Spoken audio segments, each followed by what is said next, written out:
हम बहुत ही regular basis पर अपने इलेक्ट्रॉनिक इक्विपमेंट, अपने मोबाइल को, अपने टीवी को और अपने दूसरे एसेट्स को अपग्रेड करते हैं। कंप्यूटर और पीसी में लगातार सॉफ्टवेयर के नए नए अपग्रेड्स आते रहते हैं और हार्डवेयर को भी अपग्रेड करने की आवश्यकता होती है। लेकिन क्या आपने कभी सोचा है कि आपको जीवन पर्यंत अपने ब्रेन को अपग्रेड करने की आवश्यकता होती है? इसको ब्रेन को अपग्रेड करने से आपकी जो संज्ञानात्मक दीर्घायु है वो बढ़ जाती है, कॉग्निटिव लॉन्जिविटी बढ़ जाती है। एक छोटे से प्रश्न से मैं शुरुआत करना चाहता हूँ, बिगनिंग करना चाहता हूँ कि अगर मैं आपसे कहूँ कि आपका मस्तिष्क इस समय भौतिक रूप से बदल रहा है, केवल इस आधार पर कि आपने सुबह से क्या किया। If I told you that your brain is physically reshaping itself right now based on what you did this morning, well, uh, the coffee you drank, आपने कौन सी कॉफी पी, आपने कौन सा पेपर पढ़ा, कौन सा नोटिफिकेशन चेक किया, कौन सा ईमेल रिसीव किया, आपने कौन सा ब्रेकफास्ट चूज किया, आपने कौन सी नींद कम की, the sleep you cut short, या आपने एक मेडिटेशन या प्रेयर्स करनी थी उसको स्किप किया। ये brain is not a static machine. आपका मस्तिष्क कोई स्थिर मशीन नहीं है, ये एक डायनेमिक, लचीला और गतिशील संरचना है। It is a living plastic dynamic architecture and neuroscience now proves your daily habits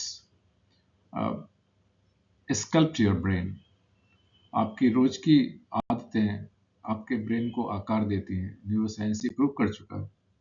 हम एक ऐसे एरा में रहते हैं जहां हम मल्टीटास्किंग की पूजा करते हैं, एक साथ बहुत सारे काम करने की पूजा करते हैं। We live in an era that worships multitasking, emails, messages, meetings, social media. Email, संदेश, सोशल मीडिया, सब कुछ एक साथ। But here is a biological truth, या एक जैविक सत्य है कि ब्रेन आपका मल्टीटास्किंग के लिए नहीं बना। Your brain is not meant for multitasking.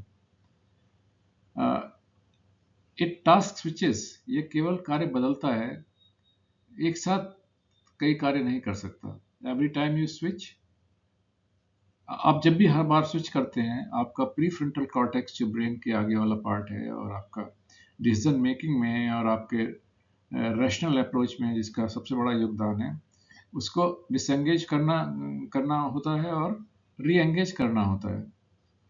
इसका मतलब क्या है कि आपका प्रीफ्रंटल कॉर्टेक्स लगातार समायोजन करता रहता है। असर क्या होता है? आपकी मेटाबॉलिक एनर्जी का खर्चा बढ़ जाता है, जैविक ऊर्जा का खर्च बढ़ जाता है। कॉर्टिसोल्स जो स्ट्रेस हार्मोन्स हैं, तनाव के हार्मोन्स हैं, वो बढ़ जाते हैं और आपके शरीर में दिमाग में तनाव की फीलिंग आ जाती है। And over time chronic multitaskers show reduced gray matter density in anterior cingulate cortex.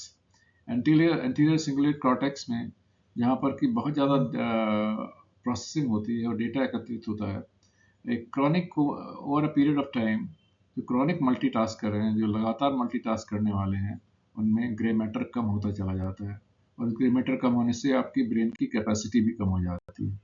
सरल शब्दों में, आप ज़्यादा प्रोडक्टिव नहीं बन रहे, आप न्यूरोलॉजिकली फ्रेगमेंटेड हो रहे हैं, विखंडित हो रहे हैं। You are becoming neurologically fragmented and less productive and less capable person. एक और एक्स्ट्राऑर्डिनरी पार्ट है, रिसर्च ने शो किया है कि एक स्पेसिफिक डाइटरी पैटर्न को रखने से, जिसको हम माइंड डाइट कहते हैं, आपका अल्जाइमर रिस्क 53% तक कम हो जाता है।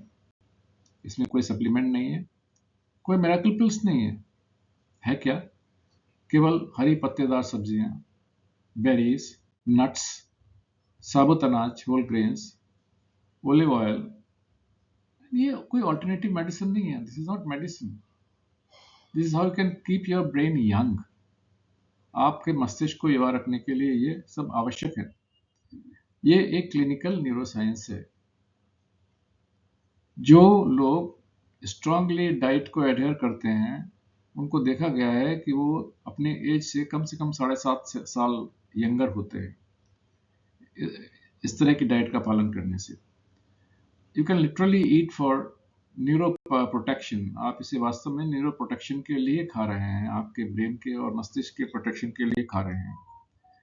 डिकेड्स तक, सदियों तक meditation was dismissed as spiritual relaxation. ध्यान को केवल आध्यात्मिक विश्राम माना गया, लेकिन एमआरआई स्कैन सब कुछ और शो करते हैं। दे शो समथिंग रेडिकल, कुछ क्रांतिकारी दिखा रहे हैं।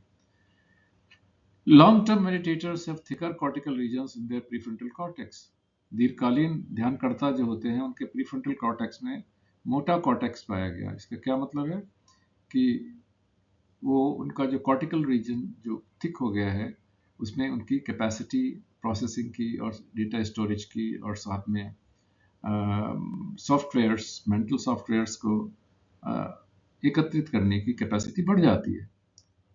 इन some cases a 50-year-old meditator's brain resemble that of 25 years old. कुछ मामलों में 50 साल के ध्यानकर्ता का मस्तिष्क 25 वर्ष के जैसा पाया गया। This is not a metaphorical truth. ये एक रूपात्मक युत नहीं है, एक रूपक नहीं है, बल्कि कोई या मेटाफर नहीं है। ये एक संरचनात्मक संरक्षण है, ये स्ट्रक्चरल प्रिजर्वेशन है। आप अपने ब्रेन को प्रिजर्व कर रहे हैं। मेडिटेशन से आपके वाइट मैटर कनेक्टिविटी बढ़ती है, जिससे आपके साइनेप्सिस और डेंड्राइट्स के जो इंटरएक्टिव एरियाज हैं वो ज़्यादा फ्लेक्सिबल हो जाते हैं। जिससे आपकी भावनात्मक नियंत्रण बढ़ता है, इमोशनल रेगुलेशन बढ़ता है। आपकी एमिगडाला रिएक्टिविटी जो कि basically fear, phobia, stress, strain और फाइट एंड फ्लाइट सिंड्रोम के लिए रिस्पॉन्सिबल है, उसकी प्रतिक्रिया कम हो जाती है। आप शांत महसूस करते हैं। You just not only feel calmer, you are rewiring your neural circuitry. आप अपने न्यूरल सर्किटरी को पुनः लिख रहे हैं, दोबारा उसको रिवायर कर रहे हैं। मॉडर्न अर्बन लाइफ ब्रेन को ओवर स्टिमुलेट करती है। आधुनिक जो शहरी जीवन है वो मस्तिष्क को बहुत अधिक उत्तेजित करता है। कांस्टेंट नॉइज, लगातार शोर, लगातार अलर्ट्स, लगातार विजिलेंस, लगातार हॉर्न की आवाज़, लगातार बसों की और ट्रकों की आवाज़, लगातार बढ़ जाती हुई ट्रेन्स की आवाज़, लगातार बढ़ते हुए हॉर्न, लगातार आपके सिग्नल्स पर अटेंशन, ये जो शो करती है कि आपको इस समय एक प्राकृतिक रीसेट की ज़रूरत है। और स्टडी शो करते हैं कि 20 मिनट में आप का नेचुरल कोलेस्ट्रॉल लेवल सिग्निफिकेंटली कम हो सकता है अगर आप नेचुरल रीसेट करेंगे। नेचुरल रीसेट का मतलब क्या है? आप नेचर के बीच में जाइए, एमिगडाला शांत हो जाता है, आपकी बहुत सारे जो स्ट्रेस रिलेटेड एक्टिविटीज़ हैं कम हो जाती हैं, प्रीफ्रंटल कॉर्टेक्स ऊर्जावान हो जाता है, रिकवर कर जाता है, जो कि मल्टीटास्किंग या अन्य कारणों से थिक भी हो जाता है, स्लो भी हो जाता है, जहाँ ग्रे मैटर भी कम हो जाता है। आपका अटेंशन रेस्टोरेशन थ्योरी ये ब्यूटीफुली एक्सप्लेन हो रही है यहाँ पर। Nature gives your brain soft fascination. प्रकृति आपके मस्तिष्क को सौम्य आकर्षण प्रदान करती है, और इससे क्या होता है कि आपकी जो कार्यकारी स्पष्टता है, एग्जीक्यूटिव क्लैरिटी है, वो बढ़ जाती है और पुनर्स्थापित हो जाती है। आप एक बेटर डिसीजन मेकर हो जाते हैं, आप एक बेटर व्यक्ति बन जाते हैं। पांचवी जो इंपॉर्टेंट चीज़ है वो नींद।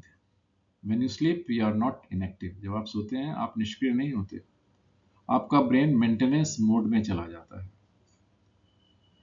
डीप स्लीप में जो ग्लिम्फेटिक सिस्टम है वो बीटा एमलॉइड प्रोटीन्स को फ्लश आउट करता है। गहरी नींद में जो ग्लिम्फेटिक सिस्टम है वो बीटा एमलॉइड को बाहर निकाल देता है।